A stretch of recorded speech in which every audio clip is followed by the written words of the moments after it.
Protesto. Nós sabemos recordar, ministro, que ela permitiu-nos de uma reunião que também deu um aumento na agosto para setembro. Nós sabemos recordar que o fim de ano aqui também final de setembro, então para cumprir com sua promessa.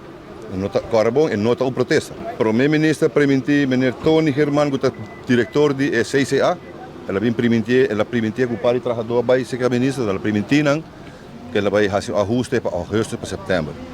Então, nós temos que 1.000 florins para ajustar. A nós de coração, nós estamos contentos com o seu trabalho. Porque minha mama tem um aumento de 250 florins, me está contente com ele. Mas para permitir esse aumento, nós pedimos cumprir com a promessa. Se não cumprir com a promessa, não permitir. Porque a gente que cresce. Quando chegar em Pinóquio, a ver, assim, por favor, não permitir se não cumprir. Alright? Isso é o que me pedir. E tocante a 1.000 florins, não chega para sobre o Nakita.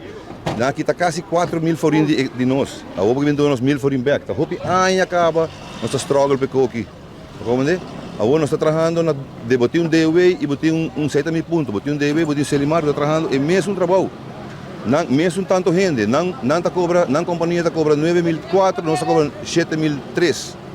Então, diferença de 2.001 florim que nós usamos para nossa gasolina, comprar tools novo, nós trabalhadores, a placa não chega para comprar nada. Nós gastamos mesmo custo de não, tu custa mês custo.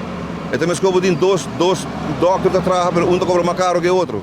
Tu dois também trabalho, nós estamos trabalhando mesmo trabalho. A única diferença está, não está trabalhando em caminho grande, a nossa trabalha em bairro. A única diferença, é mesmo hierba em caminho, é mesmo mate cuir, nossa corta que é roubada, 1,5 metro de caminho, aceita nosso trabalho.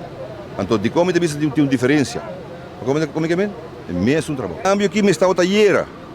Para sobre hora com machina quebra, a machina está custando 2.000 florins para uma boa machina. Ok, botar uma machina de 200, 300 florins, mas quanto luna é levantado? A mim tem como uma machina de 2.000 florins, levantamos 2 anos. Eu digo serviço, não botar assim, porque é placa, se você bom, não te chega para nada. Nós temos menos que o mínimo loan de nosso trabalhador. Quando tem placa, porque tu custa, menos que o mínimo loan. A hoje é mínimo loan de não tá bom, ele sube. Waktu gente hari que gosta que mínimo loan, unta governo do mínimo loan, a mim tá do né. Mas o governo por isso quando tá, porque meu salário tá pai.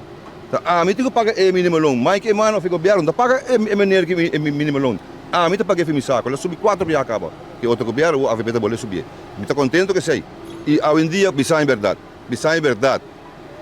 Se você busca trabalhador A ou B para trabalhar no lugar, digo, poner meu sapato. Uma bota cana raia.